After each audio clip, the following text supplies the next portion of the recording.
Hey everybody, welcome to Garden Time with Belle. I am out here in my raised bed garden on this misty May morning. It is a beautiful May day here in my Zone 6 Mid-Missouri garden. It is cool still. We've got a lot of cloud cover and I'm enjoying it actually. What a great environment to be planting in. And today I want to take you along with me as I plant probably what I would often say is my favorite of all cut flowers, and that would be the gorgeous dahlias. Before we get into planting and me sharing with you what varieties I am planting this year in my garden, I'm going to ask everybody to please like and subscribe to my channel so that I can continue to grow my channel and reach more gardeners just like you. I started growing dahlias about 5 years ago, and I haven't looked back since. The first 2 or 3 years that I grew them, I did sort of a traditional method where I would take the tubers and as soon as the soil warmed up, I would stick them in the ground. And what I discovered in my area where I grow my dahlias is that oftentimes I would plant them out in mid-May, which is about the right timing for where I live because you want warm soil, all threats of frost being past. But what happened is I would plant them at that time of the year and then they wouldn't get up and bloom until mid-August. It took them forever to get going. And basically what I was left with, I think even one year, they didn't come up till like around the 1st of September. So I only got to enjoy them for about a month. And I thought, wait a second, they are my favorite flower. I want to enjoy them for more weeks than that. And so I did some research and I discovered how to pre-sprout dahlias. And doing that for me has given me another probably 3 or 4 weeks of blooms. And so it is worth it for me. It's not necessary, but I have found that that works for me. You all do what works for you for sure, but I like to experiment and try things. So I thought what I do before I show you all the details of how I'm going to plant them up and how to care for them, I'm going to go over with you the varieties I'm growing. And so I'll put pictures on the screen of what they are so you can take a look, because as you can see, if I come in here closer with my pre-sprouted dahlias, they all look the same when they're this young. And so plant tags are really important. And that way you'll get excited, hopefully, about seeing what they look like when they're mature. All right, so here's what I'm growing this year. Mediterranee, Mikayla Miranda, Tropical, Jowie Winnie, Islander, Lilac Time, Peaches, and Burlesca. So all of these dahlias are new for me, new varieties. I just decided to switch it up this year and go for it. Now, what my intention is to see how they do through the whole growing season. I will lift those dahlia tubers up at the end of the year in October, and then hopefully they'll make many more tubers, and I will save those inside my house like I usually do, wrap them and save them and keep them at 45 degrees all winter long, and then I will be able to plant them out the next year. So that is my goal. We'll see how that works for me. So anyhow, yeah, so I'm going to get the camera in close.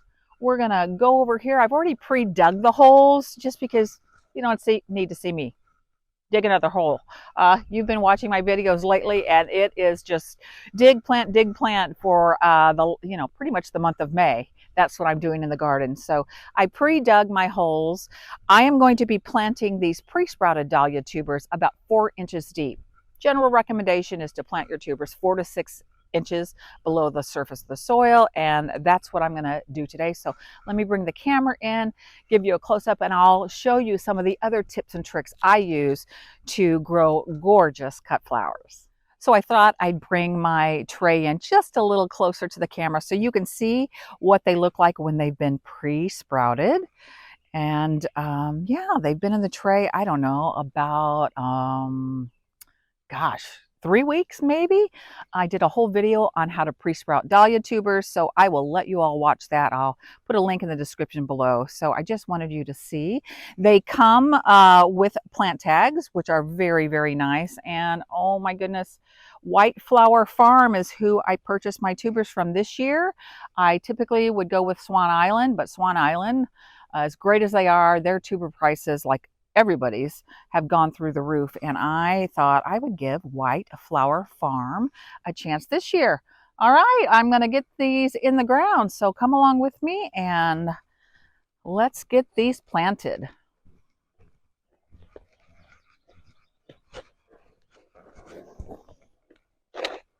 So I've dug my holes 4 inches deep already, and this is an important tip that I wanted to share. So before you put your tubers in the ground, you want to put a stake in there, because you don't want to put your tubers in and plant them and then you're not sure where they are under the soil, and then you jam your stake in and you disrupt the tubers.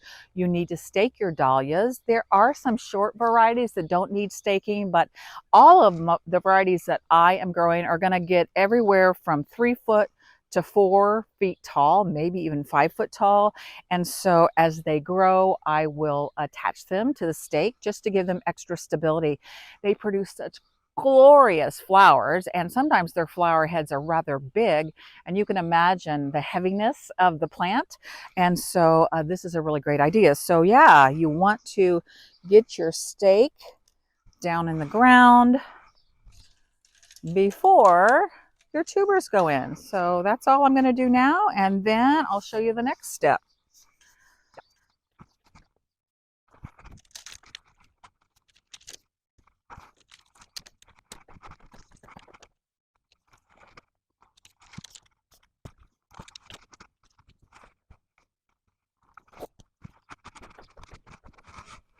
So now that I have my bamboo stakes in where each tuber is going to go, I better get on my gardening gloves, because I am going to place some Biotone root starter in each hole just to continue to get them off to a good start.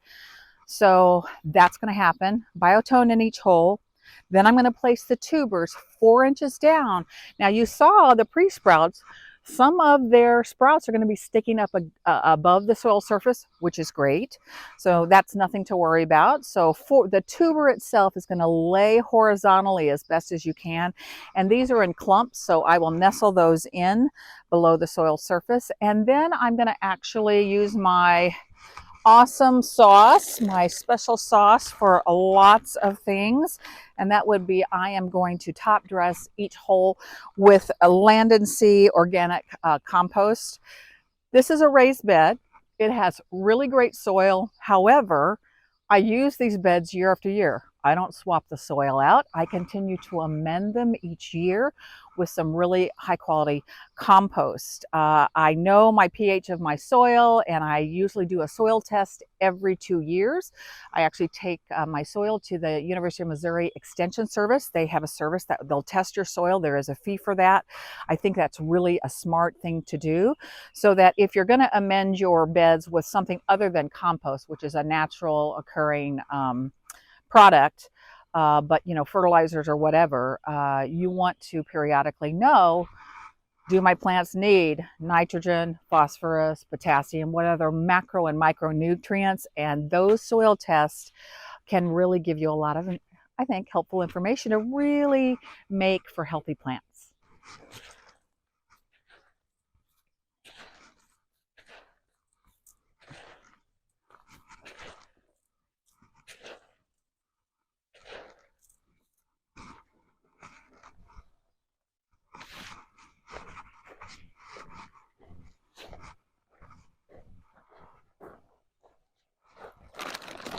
Okay, I brought the camera in a little bit closer so that you can see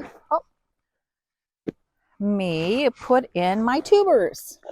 And I have to be careful and pay attention to which variety so that I get them marked properly. So I'm going to gently lift out the pre-sprouted tubers. Okay, and this first one here is Dahlia Lilac Time. So that Lilac Time is going to go down, and I'm just going to cover it back up right like so. So I've got these tags, but I've made my own. I'm going to keep those so that I know what I have, you know, what I bought this year. And then I am going to put this tag right in front of it, so I know this is going to be my Lilac Time. And I'm just going to follow the same procedure with everybody else. So I'll speed up the camera for that process, and you all can follow along. Before I put another one in, I just want to mention I am working around garlic. This is my garlic, and this is going to come out of here in the end of June. The last week of June is when I harvest my garlic, if not a little bit sooner. So I'll be pulling these beautiful garlic heads out and have a little bit more space. I'll have some space around the edges to either grow other things or just let these grow. All right, so let me show you one more. This is Burlesca. Whoa, what a beautiful root system. This has already developed. Burlesca's going in right here. All right, you see that? And cover it back up. And let me get my plant tag for Burlesca put in. All right, I'm going to move around the rest of the bed, get everything planted up, and then I'll share a few more tips and tricks with you about.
Two steps left in the process, and that is to top dress with compost around each of the plantings to give this soil even more nutrition, more biodiversity. Always a great idea to amend your beds, especially the ones that you use year after year. I like to amend them every summer to give them a lot of soil health.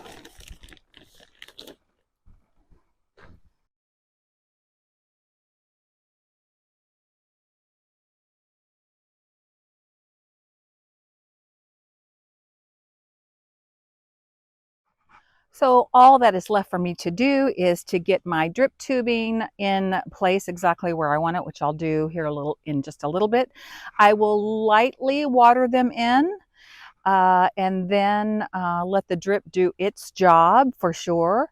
Now, in terms of care going forward, you know, I put the Biotone starter fertilizer in the hole to get them started. However, dahlias do like to be fertilized, and I'm not a dahlia expert, but I have read a fair amount about dahlias.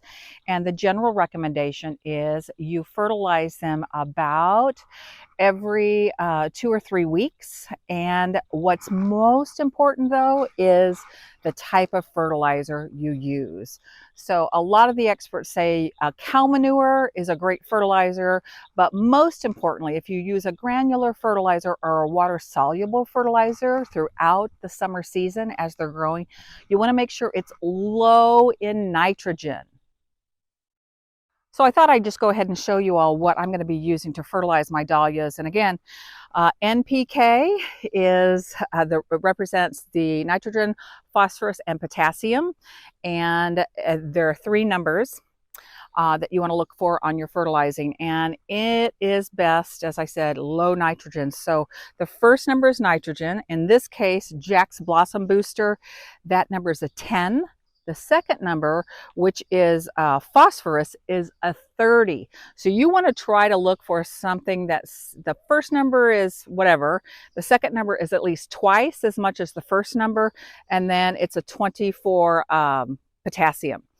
Phosphorus is all about setting flowers and bloom boosting. And so just look for a fertilizer that really is specifically geared to producing flowers, really helping beautiful flowers develop. And so that's what I'm going to be using. This happens to be a water soluble, which means it's a granular, but you mix this with your water and just read the package. It'll tell you most of these are 1 scoop for a gallon of water. So I'll literally mix that up per the instructions, and I'll come in here and I will hand water these probably every 2 to 3 weeks in between their regular watering that they're just going to get when they're on the drip irrigation. So I think that's pretty much my dahlia tips for today.